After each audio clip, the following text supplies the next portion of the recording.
अस्सलाम वालेकुम। कैसे हैं आप लोग? उम्मीद है सब खैरियत से होंगे। आज हमारा इस चैप्टर का आखिरी टॉपिक है।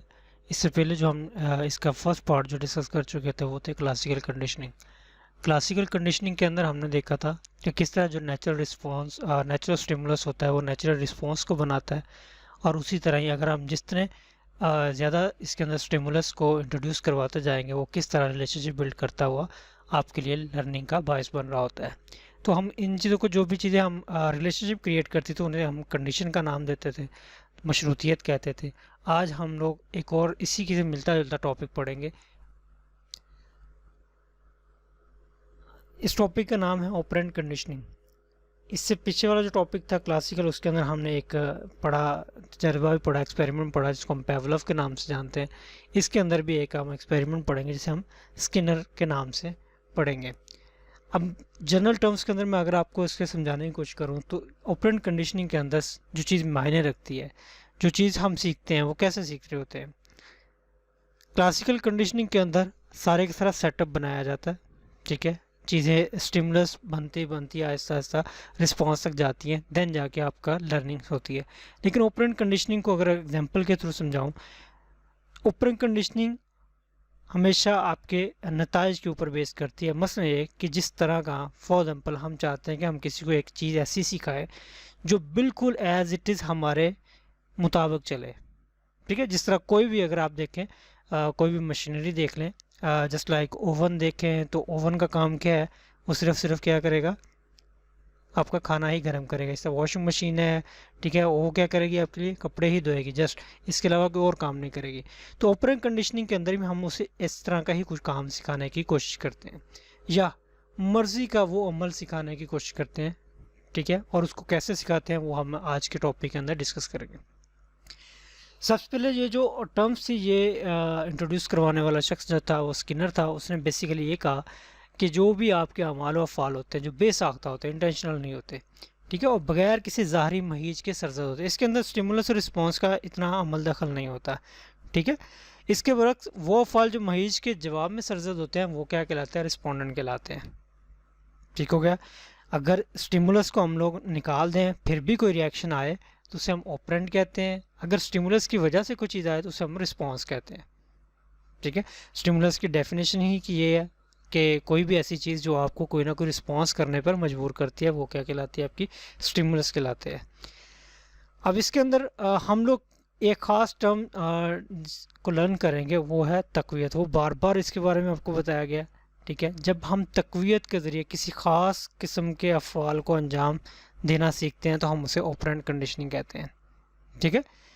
तो इसके अंदर देखते हैं हम लोग सबसे पहले जो एक्सपेरिमेंट है, बिल्ली वाला जो तजर्बा है थॉर्नडाइक का, वो आपकी इस बुक के अंदर नहीं है, ठीक है। अगर आप किसी फ़ॉरेन ऑथर की निगाह तो वहाँ में आपको दिखाई देगा कि ये सारी चीज़ें इसमें दिखाई गई है। बिल्ली वाला भी तजर्बा इसके अंदर दिखाया गया है।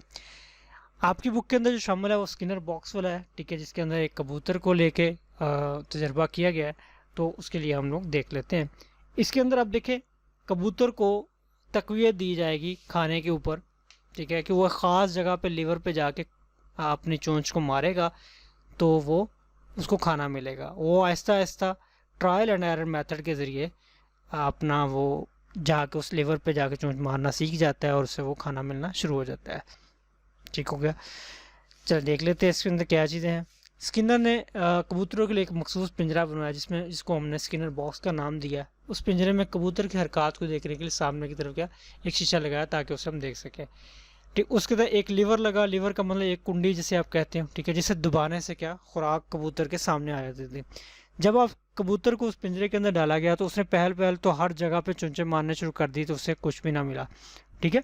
और इस तरह हर जगह पे मारते मारते ख़ास जगह पे जाकर उसने मारी तो वो क्या, आपको उसको खाना मिल गया। Aahista Aahista trial and method के लिए बार बार वही किरदार को करते करते अचानक फिर वो इस चीज़ को सीख जाता है कि मैंने कहाँ जाके चोंच मारनी है तो मुझे क्या खाना मिलेगा, ठीक है। और अगर खाना मिलता रहे तो इसी से उसकी तक़वियत बनती है। तक़वियत का मतलब ये होता है कि वो चीज़ जिसके लिए वो मखसूस अमल कर रहा है, ठीक है, वो खाने के लिए है और उसे खाना वो मिल भी जाएगा उस मखसूस अमल के ज़रिए, ठीक है। तो इस तरह वो क्या होती है, उस तक़वियत से क्या कंडीशनिंग काम हो जाती है मशरूतियत, और उस मशरूतियत को हम क्या कहते हैं, ऑपरेंट कंडीशनिंग कहते हैं, आमलाना मशरूत कहते हैं। अमल के नतीजे में जो चीज़ आती है वो आमलाना कहलाती है। उसके बाद इस तरीके से फ़र्द के किसी भी किरदार को मशरूत किया जा सकता है, ठीक है। कोई भी किरदार जो फ़र्द के लिए सुकून का बायस हो, फ़र्द उसे दोहराता है, जिससे क्या कंडीशनिंग पैदा होती है, ठीक है। इसके अंदर जो किरदार होता है वो एक्टिव और ऑपरेंट होता है, इसलिए इसे ये नाम दिया जाता है। अब ये तक़वियत का दोबारा कॉन्सेप्ट आ रहा है। तक़वियत में देख लें, तक़वियत दो तरह से हो सकती है, पॉजिटिव भी हो सकती है, नेगेटिव भी हो सकती है। अगर आप चाहते कोई काम, कोई अमल जो है वो करता ही रहे एक शख्स, तो उसे हम लोग पॉजिटिव इन्फोर्समेंट कहते हैं, ठीक है। और अगर हम चाहते हैं कि कोई किसी अमल से रुक जाए तो उसे हम नेगेटिव रीइंफोर्समेंट कहते हैं। डेफिनेशन देख लेते हैं। तक़वियत से मुराद वो रुझान या हालात हैं जिनमें कोई फ़र्द इरादी अफ़ाल, ठीक है, इंटेंशनल मूवमेंट्स जितनी भी होती है, उसके ज़रिए माहौल से ताल्लुक़ कायम करके मखसूस जो रिस्पॉन्स होते हैं उसके पॉसिबिलिटीज़ को इंक्रीज़ करना शुरू कर देता है। अब जो मही रद्द-ए-अमल को मुख्ता करके उसकी शिद्दत में इजाफा करे वो क्या कहलाता है, आपका तक़वियत कहलाता है। आमलाना मशरूतियत में रद्द-ए-अमल की पुख्तगी ही और नाबूदगी का दारोमदार तक़वियत और उसकी अक़साम पर होता है। अब ये बेसिकली दो है। तक़वियत की चलिए दर्जाबंदी देख लेते हैं। एक प्राइमरी है, एक पॉजिटिव, ये प्राइमरी एंड सेकेंडरी है, ठीक है। एक पॉजिटिव और नेगेटिव होती है। प्राइमरी का मतलब ये है कि ऐसी चीज़ जिसे डायरेक्टली आप ले सकते हैं, ठीक है, उससे आपको सेटिस्फेक्शन मिलती है, उससे हम लोग क्या कहते हैं, प्राइमरी रीइंफोर्समेंट कहते हैं। फॉर एग्जांपल भूख लगी हो आपको, तो आपको खाना डायरेक्ट आप मुंह में डाल लेते हैं, तो आपको प्यास की सूरत में पानी होता है, सर्दी की सूरत में गर्म माहौल होता है। ये सारी क्या है, प्राइमरी रीइंफोर्समेंट। सेकेंडरी के अंदर होता है इनडायरेक्टली चीज़ें आपको तस्कीन पहुँचाती है। फॉर एग्जाम्पल आपको एक टोकन मिल जाए, टोकन से आपको क्या पैसे मिल जाए या कोई भी और चीज़ मिल सकती है, ठीक है। जिस तरह आप बैंक के अंदर जाते हैं, बैंक के अंदर टोकन लगता है, ठीक है। आप चाहते हैं कि टोकन पहले मिल जाए, जिस पहले टोकन मिल जाता है डायरेक्ट उससे ही आपका नंबर लगता है, तो इसको हम लोग कहते हैं सेकेंडरी रीइंफोर्समेंट कहते हैं। उसके बाद आती है दो तरह की, पॉजिटिव और नेगेटिव। पॉजिटिव से मुराद है कि ऐसी चीज़ें जिससे आपको राहत मिलती है या सेटिस्फेक्शन मिलती है उस किरदार से, उससे हम लोग क्या कहते हैं, पॉजिटिव रीइंफोर्समेंट कहते हैं। और ये बेसिकली वो चीज़ होती है जो कि आपके अमल को बार बार दोहराने के लिए मददगार साबित होती है। दूसरे नंबर पे आती है नेगेटिव रीइंफोर्समेंट। इसका मतलब ये होता है कि इससे आपको कोई तकलीफ़ पहुंचेगी, ठीक है, जिस्मानी या ज़हनी किसी किस्म की हो सकती है। इसको बेसिकली आपके रिस्पांस को बदलने के लिए या रोकने के लिए इस्तेमाल किया जाता है, ठीक है। और ये बेसिकली जो अनप्लेजेंट आपका जो एहसास होती है उसको जन्म देता है, ठीक है। इसको नेगेटिव रीइंफोर्समेंट कहते हैं। उसके बाद आ जाता है कि जो प्रैक्टिस और तक़वियत पर बेसिकली आपको पूरी की पूरी ऑपरेंट कंडीशनिंग बेस कर रही होती है, इसलिए उसने कुछ फैक्टर्स बताए हैं जिसके ज़रिए हम लोग इस चीज़ को कर सकते हैं। सबसे पहले आता है रिवॉर्ड की training. Reward basically positive reinforcement को ही कहते हैं हम लोग। पॉजिटिव रीइंफोर्समेंट हमेशा रिवॉर्ड की शक्ल में ही होती है। अगर आपको पता हो कि किसी चीज़ के करने के जैसे आपको इनाम मिलेगा, तो डेफिनेटली आप उसको अच्छे से परफॉर्म करने में अपना टाइम ज़्यादा यूज़ करेंगे। दूसरा आता है एस्केप ट्रेनिंग। ये बेसिकली नेगेटिव ट्रेनिंग होती है। नेगेटिव रीइंफोर्समेंट इसमें आप सज़ा से बचने के लिए आपको तरीक़ेकार बताया जाता है, ठीक है, या आपके किरदार को बदलने की कोशिश की जाती है। अवॉइडेंस ट्रेनिंग, ये बेसिकली वो चीज़ें होती है जिसके ज़रिए आपको अवॉइड करना सिखाया जाता है, ठीक है। अगर आपको नेगेटिव रीइंफोर्समेंट की तरफ ज़्यादा है तो उसके ज़रिए आपको पता है आपको सज़ा या नज़रअंदाज किया जाता है, या जवाबी अफ़ाल में क्या होती है, तब्दीली की जाती है, ठीक है। इसके रिहेबिलिटेशन सेंटर भी आप इसको कह सकते हैं। नेक्स्ट आ जाता है हमारे पास ओमिशन। ओमिशन के अंदर ये होता है कि किसी चीज़ को जो रिस्पॉन्स को आप इग्नोर कर दें। अगर मनफी तक़वियत बार बार दी जाए तो भी फ़र्द मखसूस फ़ेल क्या होता है, छोड़ देगा। अगर मुस्बत तक़वियत बिल्कुल ख़त्म की जाए तब भी जवाबी अफ़ाल का ख़ात्मा हो जाता है। ये चीज़ें आपको पहले भी हम डिस्कस कर चुके हैं, मैंने बड़ी डिटेल में आपको समझाने की कोशिश की थी पहले। उसके बाद है डिस्क्रिमिनेटरी ट्रेनिंग। इससे पिछले वाले में हमने पढ़ा था डिस्क्रिमिनेशन के कैसे वो महीज के अंदर इम्तियाज़ हो जाता है, फ़र्क किया जा सकता है। वो कुत्ते वाले एक्सपेरिमेंट्स के अंदर भी मैंने आपको ये डिटेल में बताया था। अगर जो तक़वियत होती है, जो रीइंफोर्समेंट होती है, वो उसको हम लोग कंट्रोल जब करते हैं तो उसके अंदर ये भी ये सलाहियत बेसिकली ये एबिलिटीज़ होती है कि वो स्टिमुलस के अंदर डिफरेंस बना सके। मामूल की जो तक़वियत होती है उसकी मदद से जो मतलूबा या गैर मतलूबा महीज या किरदार में फ़र्क करना सीख जाता है। इसके अंदर ऐसा होता है कि अगर इस किरदार को तक़वियत की मदद से पुख्ता बनाया जाता है जो सिखाना मकसूद होता है, ठीक है, या जो चीज़ आपको सिखानी जाती है उसी के लिए आपको तक़वियत दी जाती है। अगर किसी चीज़ से आप चाहते हैं कि एक मुतलका अमल आपसे परफॉर्म करे तो उसको मुस्बत कहते हैं, तक़वियत कहते हैं। अगर आपको किसी चीज़ काम से करने से रोकना सिखाया जाए तो उसको हम लोग मनफी तकवीत कहते हैं या नेगेटिव रीइंफोर्समेंट कहते हैं।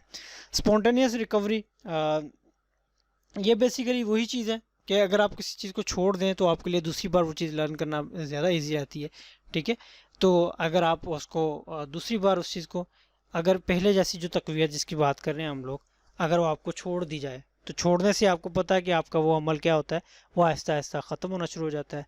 लेकिन अगर आपको दोबारा वही चीज़ परफॉर्म करने की बोला जाए तो आप वो ईज़िली परफॉर्म कर सकते हैं। नेक्स्ट हमारे पास फ़र्क है। फ़र्क बेसिकली आपको बता चुके हैं हम लोग, तो देख लेते हैं क्या चीज़ है। सबसे पहले देख लें इंटरनल मोटिवेशन या इंट्रिंसिक मोटिवेशन में हम इसे कहते हैं। क्लासिकल कंडीशनिंग के अंदर महीज का होना ज़रूरी होता है, जबकि ऑपरेंट के अंदर महीज का होना ज़रूरी नहीं होता, क्योंकि वो आपके रद्द अमल के ऊपर बेस कर रहा होता है। रिवॉर्ड की ट्रेनिंग के बारे में हमने देखा, रिवॉर्ड की जो इंपॉर्टेंस होती है वो क्या होती है, ये बेसिकली आपको बताया गया कि अगर किसी काम को करने के लिए आपको तकवीत दी जाए तो आपको डेफिनेटली वो रिवॉर्ड के लिए ही करते हैं आप लोग। उसके बाद तकवीत आए, तकवीत के बारे में हमने देख लिया है वो क्या चीज़ होती है।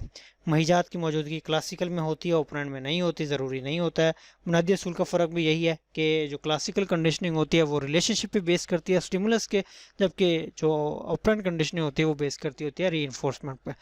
फ़ालियत का इज़हार के अंदर क्या होता है कि जो क्लासिकल कंडीशनिंग में हमने देखा था कि जो कंडीशन स्टिमुलस होते हैं उसके जो जवाबी फ़ेल जो होता है वो भी कंडीशनड ही होता है, जबकि आमलाना के अंदर हमारा क्या होता है, एक बामकसद और जो चीज़ हम खुद सिखाना चाहते हैं वही होती है।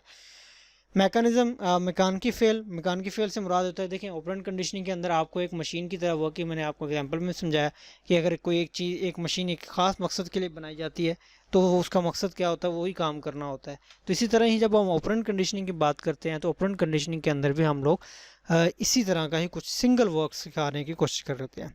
टर्म्स का डिफरेंस ये होता है कि क्लासिकल जो होती है, क्लासिकल का जब भी नाम आए तो समझ लें कि वो बहुत पुराने ज़माने की बातें हो रही है, ठीक है। आमराना मशरूतियत में तकवीत हासिल करने के लिए जवाबी फ़ेल, और इसी तरह ही आप लोग इस चीज़ को डिस्कस लें।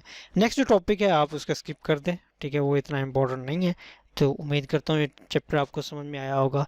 और दूसरी ये चीज़ ये कि आप लोग अगर आपको लगता है कि इसमें कोई मसला मसाइल है तो आप मुझसे कांटेक्ट कर सकते हैं, ठीक है। तो मैं पूरी कोशिश करूँगा कि आपके सवालों का आपको जवाब मिल जाए। अपने दुआओं में याद रखिएगा। अल्लाह हाफिज़।